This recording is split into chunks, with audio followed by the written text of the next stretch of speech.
But I mean, we are now so far gone now that you pull up a Snopes link and someone's going to go, not just someone, a lot of people are going to go, oh, Snopes, they're a George Soros funded, liberal, biased organization. Whatever they say, the opposite is true. Bat Boy is real. He exists. And I'm going to fly away with him tonight.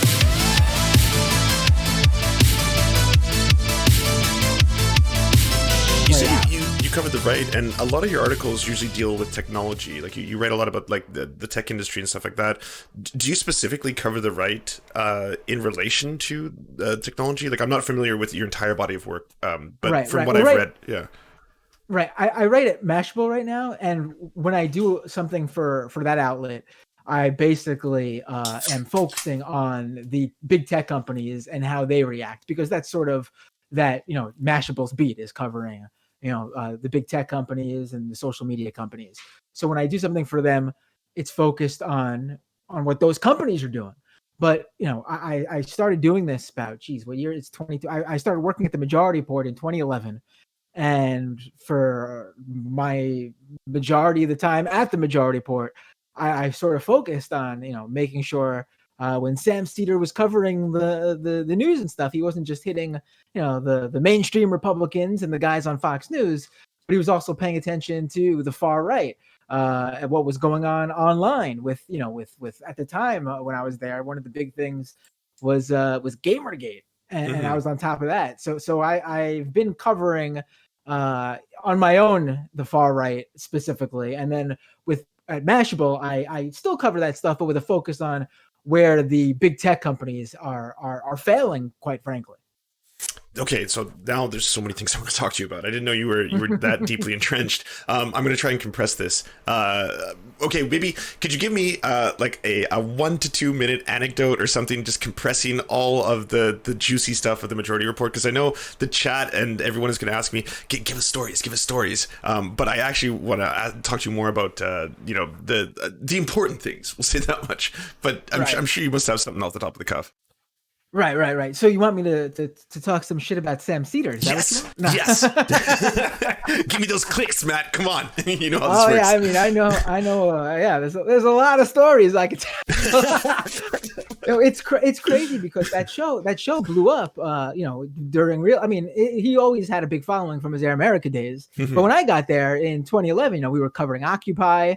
We were covering, the 2012 race between Obama and Romney. We were covering, all the stuff that happened in between. And then, 2015, that was the last year I was there. We were covering the lead Black Lives Matter when that first started. And then the lead up to the 2016 elections when Bernie was just starting to rise up and become a name. And so, it was, and then the show sort of really blew up when I left. And it's like, what the hell? I hope there's no correlation to that where I was holding the show back and the second I leave. Holding him back. I knew it. I mean, yeah, I think I could say I'm that important where I was single-handedly stopping Sam Seder from becoming one of the biggest YouTube channels that covers politics. That isn't like, in ABC or CBS News. Yeah. So what do you attribute it to? What do you think was responsible for that explosive growth?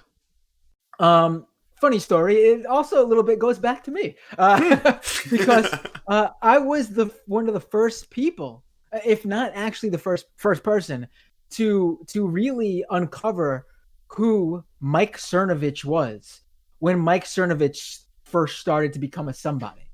Was this before the rape allegations and before the guerrilla mindset and all that stuff?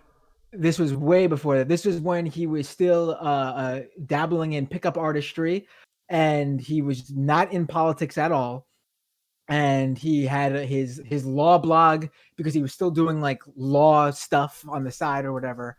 And he had just started figuring out or paying attention to what GamerGate was.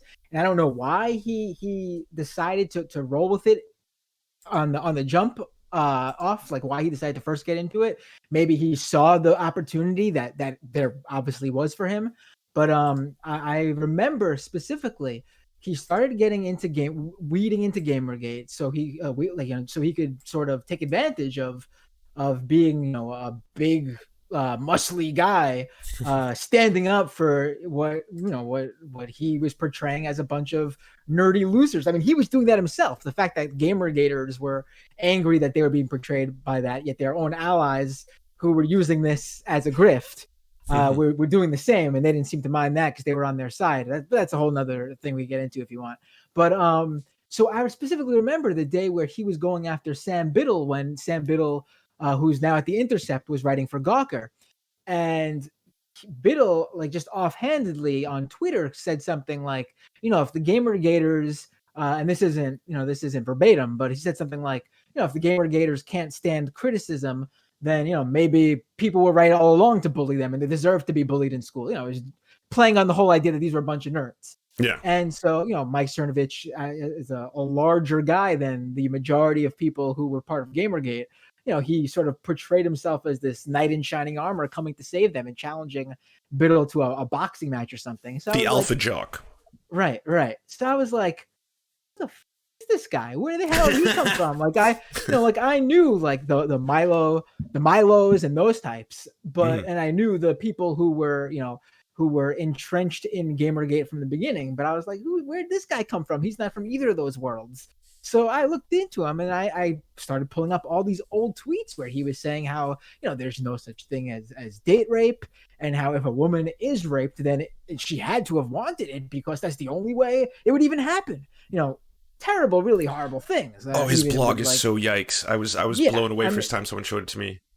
Right. And so, I mean, if you look at there was this compilation that went around for a long time, like for years, of all these terrible tweets. And if you look at the tweets themselves, like really close to them, they all have like a little retweeted by, when Twitter used to put that at the very top. And if you look, like half the tweets that are pulled have the little retweeted by Matt Binder on top of them in the screenshots, because I was the one retweeting them and saying like, who the fuck is this guy? Look at this shit. This is ridiculous. So fast. Let's now jumping back to Sam's Theater. What really helped put that show on the map, I think, to the point where it really, really blew up, instead of just being like a fairly big YouTube channel, to like, wow, this is one of the biggest independent news shows on YouTube, is the fact that Cernovich went after Sam once Cernovich became a somebody. And sadly, I didn't mean to do it, but I think I might have helped raise his profile by showcasing what a piece of shit he was. But to maybe our audience, they would look at that and go, what a piece of shit. But what became his audience looked at that and clearly went, this shit is awesome, man. Hell yeah. So that whole story where Cernovich pulled up some old jokes Sam did, which actually were jokes attacking what's his face? I'm having a mental block right now. The filmmaker, the pedophile jokes, the ones that were taken totally out of context. Wasn't Sam working for NBC at that time? Did he get him fired from something at NBC? Sam was an MSNBC contributor. Well, I think okay. So he's an MSNBC contributor, which basically means they have him under a deal where when he comes on, when they invite him on, they basically they pay him for his services or whatever. But it's not like he was a full-time employee of MSNBC. He was doing the majority port still. Oh, Chad is saying it was Polanski, by the way. Thank you. Yes, Polanski. So, the jokes were obviously attacking Roman Polanski, but Cernovich wanted to twist them and make a big deal about them. And of course, whoever's in charge of HR or whatever at MSNBC didn't really look into what was going on. They just saw a bunch of people tweeting, a bunch of people, by that I mean fans of Cernovich. But when you're just logging onto Twitter on your MSNBC, official MSNBC account, and you just see like an army of people tweeting at you about someone's terrible rape jokes that are coming from someone under your, that you have a contract with. I mean, you should, but I guess you're not necessarily going to look into what's going on. You just are assuming, I guess, good faith, which is really the whole thing that really made Gamergate what it was. The whole idea that they would basically dogpile on advertisers, and their dogpiling would suggest that whoever they were going after was part of some big controversy or whatever, and that this person would be a bad reflection on your business. Or this company. So, it caused at the time, advertisers to stop advertising with Gawker. It caused, some people who were employed by various different companies to Was get this in trouble. basically anyone who was speaking out against the whole Anita Sarkeesian aspect of it, or was it just anyone who was speaking out against the toxic aspects of gaming? Well, the GamerGate thing is even more than that. Like Anita Sarkeesian is one aspect. The idea of talking about the sexist or misogynistic aspects of the video game industry is another thing. And But culture. really, at its heart, what GamerGate was, that's all side things. Like, Anita Sarkeesian was being attacked way before GamerGate. That just got wrapped into GamerGate once GamerGate became what it was. But at its heart, GamerGate started as a attack, really a harassment campaign on one individual independent developer who was basically just like someone who created a text-based video game. It got some coverage because it was unique and interesting, and people in the gaming world who became the GamerGaters got upset that this woman got coverage, and they were basically harassing her after her ex-boyfriend put out this like manifesto claiming that she cheated on him with all these video game journalists to get that coverage for her video game. And I mean, it obviously anyone who looked into it would find out that this wasn't true because she was basically just put on, list of the top 100 best indie games of 2014 or whatever year it was. It wasn't like she got like a front page cover story on like EGM or whatever. It was like a blurb at number like 54 or something like that on some like top 100 indie gaming list and things like that. She got mentions wherever. And whether you thought the game was deserving or not, that's certainly your opinion, and you're welcome to it. But the idea that you would harass someone and try to ruin their life and claim that she was some sort of really what it was slut shaming. They were going after her for allegedly sleeping with different men for ostensibly for coverage. It was all bullshit, obviously. None of it really was true. And whether it was true or not, it's a personal grudge. It came from her ex-boyfriend. And basically, once the people who were part of that realized that they were getting attention for it, they then decided, well, a harassment campaign is going to be hard for us to really keep going and convince more people to join us. So they basically turned it into they basically gaslit people and said, what we're really going after is ethics in gaming journalism. This is really about ethics. And that's all bullshit. If anyone tries to tell you that, it's a lie. It was a harassment campaign against one. Do you think though that this was kind of like the catalyst that started this? Like this, I think had an undercurrent of there's obviously this big aspect of this huge problem within the gaming community, overwhelmingly male, saturated with a whole bunch of toxic masculinity, all these kind of things. Do you think that this was just a spark that lit this off and then it blew up, or do you think that these things kind of fed themselves as it was growing? I think it was a situation where there were just different platforms and tools that just hit at the right time. Like a lot of this started off at 4chan, and yes, 4chan was around for a long time, but even the worst of 4chan was just trolling, and even the racist trolling never obviously it's racist trolling, but it never came off of the internet like it did, or rarely did. Like there obviously were cases of swatting, but there was never something so sustained. Like this attack on this individual person went on for, I hate to even put a time frame to it, because I'm sure if you asked her, she would tell you that she's still getting harassed for it. Yeah, probably. But I would say, like, in terms of it being in the public eye, this is something that went on for at least like 2 years, it being like a major thing. And it also gave rise to a lot of these guys who ended up being major online figures during Trump's rise to infamy during his 2015 to 2016 election. I mean, Milo Yiannopoulos, Mike Cernovich, a lot of these names became who they became because of Gamergate. Like, yeah, Milo was an asshole UK tech reporter before all this. Can you explain a little bit about that phenomenon? Because was that exactly just because they seized on the moment and then all of a sudden it propagated them to further levels of fame? I mean, basically you have a bunch of people who wanted to harass this woman.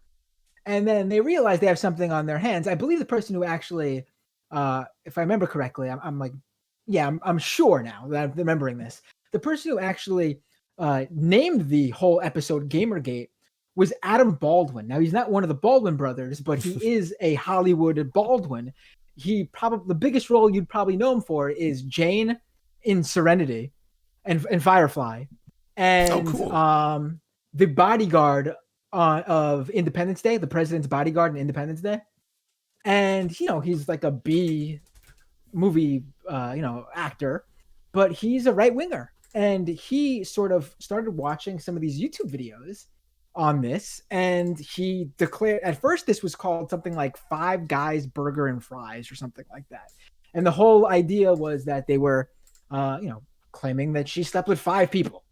And again, just ridiculous that this is what this poor woman had to endure, regardless of it being bullshit. Even if it was true, this is personal shit. It's not something for anyone's business, really. And he named it Gamergate. Just months into this, he just said, this is now called Gamergate.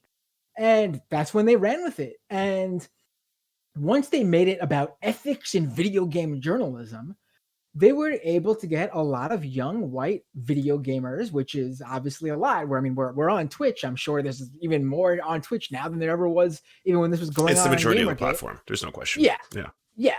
I mean, you have all these people saying, oh yeah, ethics in gaming journalism. Like, if you're 14, 15, 16 and you're hearing that, what, some woman had sex for good positive coverage for her video game.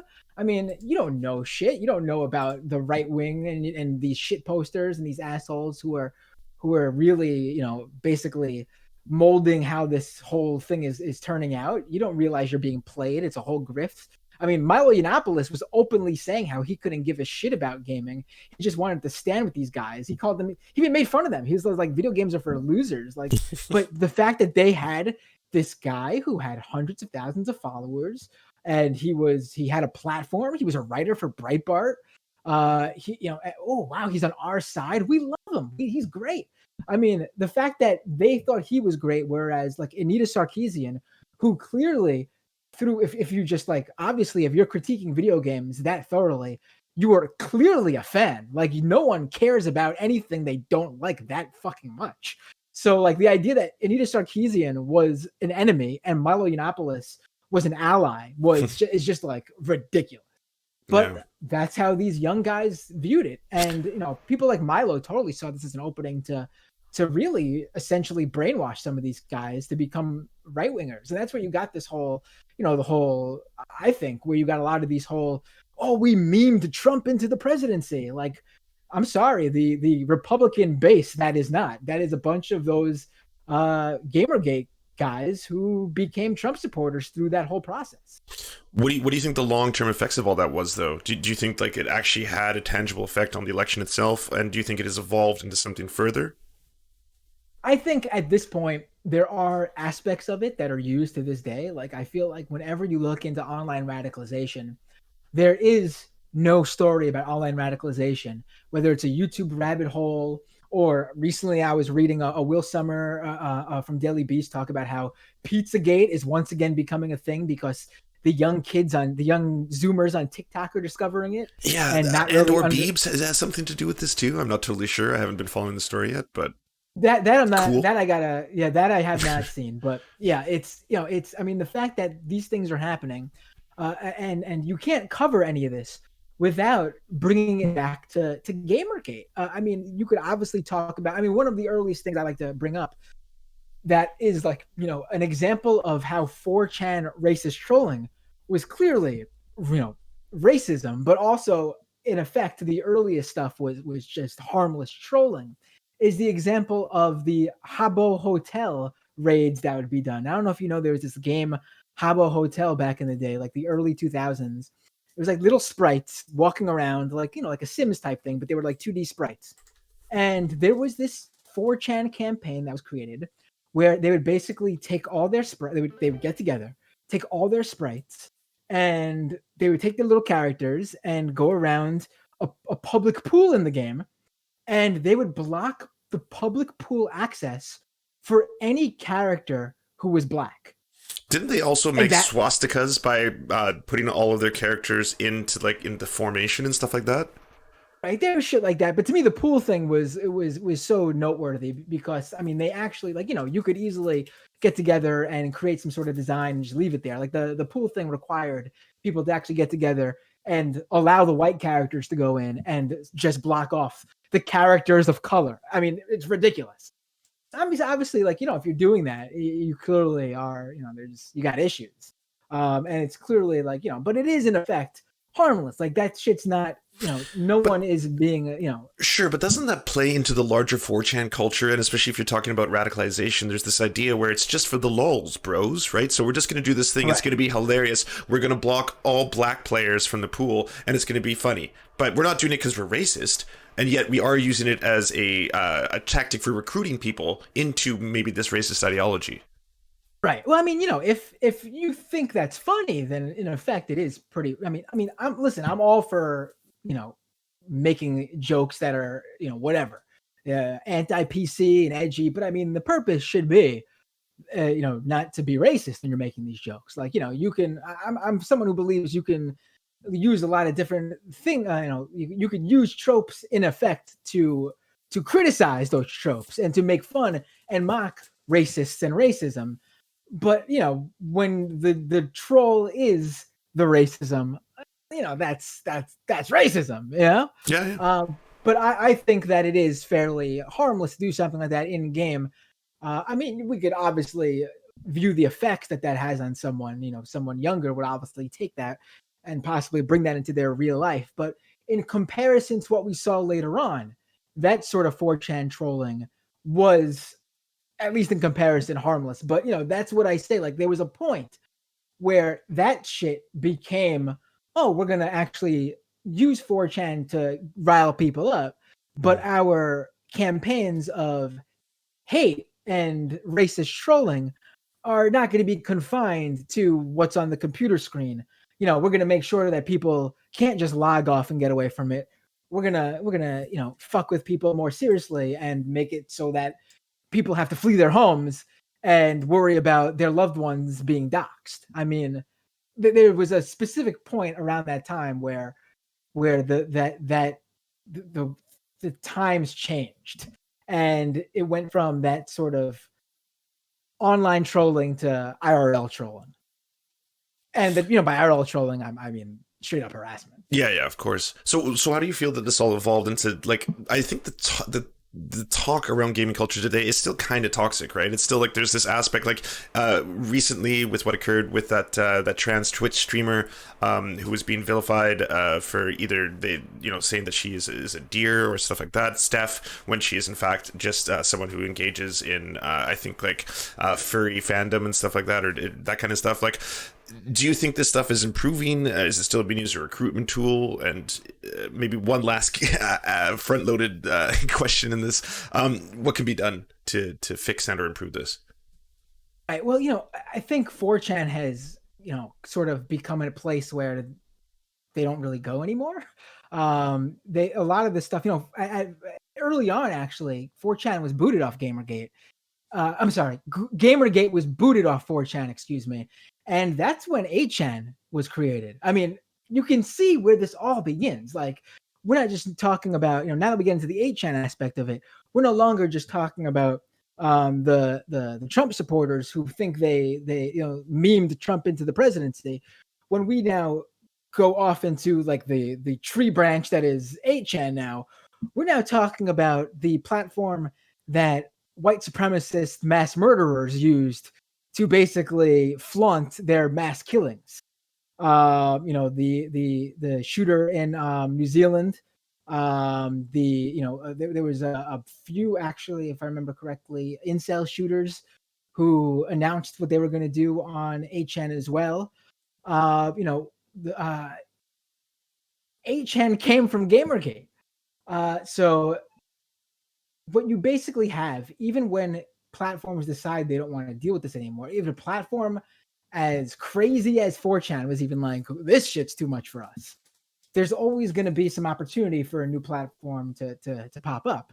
I mean, this time around, after the Christchurch shooting, the hate, the criticism and the campaigns against 8chan were so big that, you even had like domain name companies and hosting companies saying we don't even want to deal with this shit anymore. So they've struggled to sort of maintain the relevancy they once had when they were constantly going down and trying to find a new way to stay up. But they'll always find a way to come on these platforms. The real problem was when these platforms don't have a problem with recommending this shit, because you have to know somebody to usually find this shit, because how do you find, how does some 18-year-old on Facebook find a boogaloo group? Mhm. They don't just stumble across that shit. Facebook recommends it to them. How does someone get radicalized on YouTube? They don't just naturally find some like YouTube channel with like 1,000, 2,000 subscribers. It gets recommended to them because they were watching one too many Ben Shapiro videos. It's just a cycle that's just going to keep going on, because Do you these think it's companies. Well, I was going to ask, do you think it's being used more as a recruitment tool now, and or do you think that this is kind of perpetuating its own cycle? Like, part of me always feels that this stuff exists. Like, everyone's like, incel culture would not exist without the internet. And I would agree, perhaps, like a lot of the terminology, the banding together, and maybe even the violence and the calls to action and stuff like that. But the prevailing undercurrent of frustrated youth and or people who are feeling further alienated, especially within society where everyone's becoming more and more disenfranchised, let's say that, I think that would exist. And then just the way we're kind of, I guess, molding these people into these dangerous subgroups is something that's unique to the internet. Right. Yeah. I mean, I would say now it's definitely, it's hard to say, because even though I want to say like a lot of these companies have done a better job, not a good job, a better job than they previously were. Um, I mean, just look at QAnon. I mean, there's no better example that, like, shit, man, nothing that's being done is really being all that effective. I mean, we can say, yeah, sure, there's probably less white supremacists with a platform, and some of these mainstream conspiracy theorists don't have their big networks anymore to spout these things off. But I mean, all you really need is for some of these true believers to search for this shit, find it, and then they'll get it to who would be open to it. Like, QAnon is much bigger, I think, than anyone who was following this from the beginning possibly could have thought would have become. Oh God, yeah. Like, I mean, it went from like, oh, this is the craziest offshoot of Pizzagate I've ever heard in my life, to now it's literally probably one of the most successful, is probably a word that can be used, but not in a way I would like to use it. Yeah. Mainstream political conspiracies that there probably ever was. Oh, easily. I mean, The fact that people don't even think of it as a conspiracy theory and they start to think of it as some kind of guiding star is horrifying. right. I mean, when you have, the president of the United States making, vague remarks that can possibly be construed as shout outs to the idea that there is a Q, to just straight up people within his orbit, like his middle child, tweeting out memes with the QAnon like logo and emblems on it. But like, of course they love it. It makes total sense. Like, Donald Trump is the white savior of humanity. Like, I get it. Like, of course Donald Trump is like, well, yeah, this speaks to me. Right. I mean, when I look at him, I think, man, like that's a man. That's a white man. Like, that is peak. That's what we all aspire to be, right? Alpha, orange alpha behavior. Right. But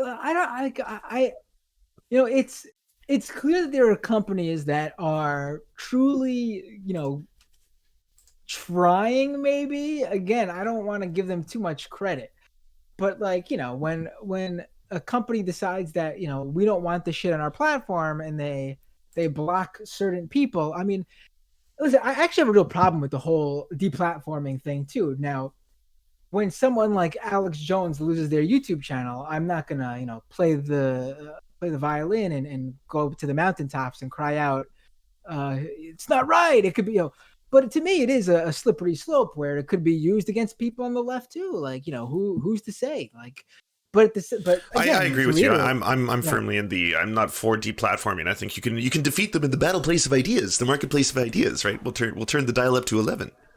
right. But to reiterate though, like, I'm not gonna, I'm Alex Jones getting banned is certainly something I'm gonna laugh at because it is, Well, to an yeah, extent, like I think we should do it within the bounds of freedom of speech, right? Like if you are just intentionally vilifying and damaging people on these platforms, there is a responsibility from the platform holders to be like, yeah, this person is actively right. threatening the lives of individuals, especially like members of the trans community, because it seems like the right wing is so far outside of the Overton window on that one. Right, right. Because it's a lot of stuff too with misinformation, and disinformation.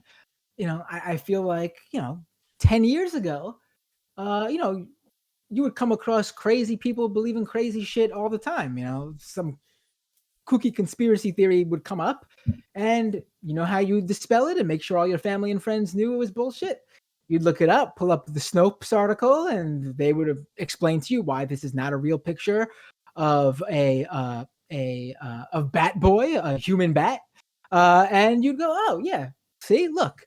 But I mean, we are now so far gone now that you pull up a Snopes link and someone's going to go, not just someone, a lot of people are going to go, oh, Snopes, they're a George Soros funded, liberal, biased organization.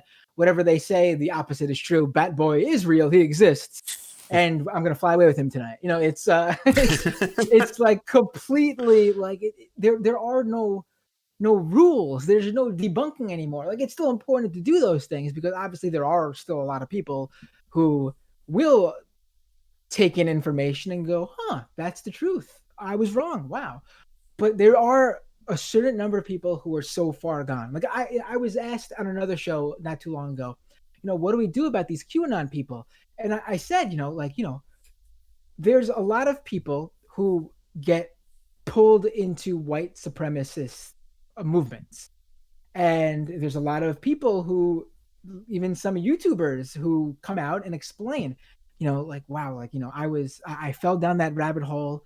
I got warped in, like, my mind was warped. I got pulled through the mud into it and I became a terrible person. And then I started speaking out, opening my mind, listening to things. And, now I feel like it's my duty to explain how I fell into this shit and make sure it happens to nobody else. And I mean, there's a lot of the stuff I do around white supremacy when I cover that stuff. It's with that in mind that, there are a lot of people in that movement who could be pulled out because of how they fell in. They're not so far entrenched that they're a lost cause. But you look at the QAnon stuff, man, and it's like a completely different thing. It is like a religion. It is like it's beyond a cult. It is a full-blown religion. And I hate to say it, like, there's a whole generation of those people who are just lost. They will go to their grave believing this stuff is true. They don't mind that their family and friends have cut them off and they'll never see their grandchildren again or whatever. They believe this shit in their heart of hearts, and they believe eventually Trump will prove them right, and they'll be, saying, nah, I told you so to their kids.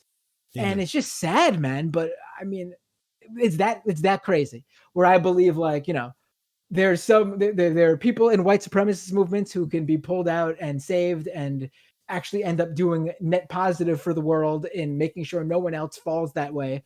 But with the QAnon people, I fail to see how there's going to be an equivalent to that. Like I just don't. When you believe that some random dude is JFK Jr. is secretly JFK Jr., then I mean, like, you're gone, man. Like there's no way you're I mean, I don't even know how I'm you guessing you don't find it funny at all anymore, because I know for myself, I used to find it absolutely hilarious. Like for the longest time, I was like, oh, this is like the Shang Tsung of conspiracy theories. It combines everything. We've got the Illuminati, we've got the Jewish globalist cabal, we've got all this shit, and it combines into the white savior Trump persona and this idea that things are being spoon fed by this insider inside the White House and all this kind of shit, right? right. I mean, yeah, I mean, it is. I'm a terrible person in a way that I always find everything funny. Like I mean, really, if I was to go to a psychiatrist or a therapist, I'm sure they would. I mean, you could tell I've not been to neither because I don't know which one it would be that tells me this. But one gives you drugs. That's the difference. Right. They would probably tell me that that's clearly how I handle this stuff. But I mean, I still find it all hilarious. But I mean, I'm not gonna. I also understand that there are very serious issues. Like, I'm someone who actually thinks, like, if you could get something through by also being entertaining, you'll probably be much more effective. Like, I think a lot of the anti-social justice warrior stuff comes from a lot of people who are just, and it's dumb that this is what their issue is, but I mean, it is what it is. I mean, I'm not giving them a break. I think they're stupid for this is what turns them right wing. A lot of their issue with it is just like the over dramatic earnestness of it all, I guess you could say. Like, a lot of these movements have a tendency to just, and I'm for it. I understand why there are people who feel that way, especially if you are someone who is of, a marginalized group. It is that serious to you. I mean, but to other people, when they see it, they're just like, ugh, whatever. So that's why I think, like, if you could do it in a way where, you're telling them, like, yeah, these people are right. Like, but at the same time, bring them over by being entertaining while doing it. Like, I mean, that's the way to do it. And I think that's why humor is important to have when, like, I mean, look at fucking Chapo Trap House. Why do you think they're so good at what they do? It's because they're funny. I mean, really, they're smart and they're funny. If they were just, going on their rants without the, also being witty and being smart about how they portray that, their point, I mean, they wouldn't be as effective as they are. It's just, I mean, another example, and it's probably a bad example now, but I mean, it's undeniable how successful The Daily Show was for normies. Mm-hmm. I mean, a whole generation, a lot of Gen Xers and older millennials care about politics and probably have a liberal bent because Jon Stewart was funny about it. I mean, it's crazy that that's what it is, but it is what it is. Hey friend, thanks for watching. Before we bombard you with all of our shameless links, we want you to bombard us. Do you have a worker co-op business or local union you'd like us to advertise at the end of our episode for free? So, if you'd like ears on your worker co-op, go down to weareserfs.com. And while you're there, join the Discord because it's filled with righteous guys, gals, and MPals. Finally, come check us out on Twitch Live 5 days a week by going to twitch.tv/theserftv. Yeah. To our lords, Ricky Pilgrim, I'm Raft, Tomospone, Ninetails Cosmic Fox, Hans Josephine, and Corpse Harvester, we bow meekly for your pleasure. To our Knights of the Round Table, Josh Mickelson, Dylan Byte, Zach Christensen, Todd Buckingham, Todd Lajeunesse, Clement Chetskoff, Cooper Pilot, aka the man with large balls, Political Puppy, Nick Davis, Ali May, and Alan R., we salute you. And to our many merchants and farmers, you have our undying loyalty.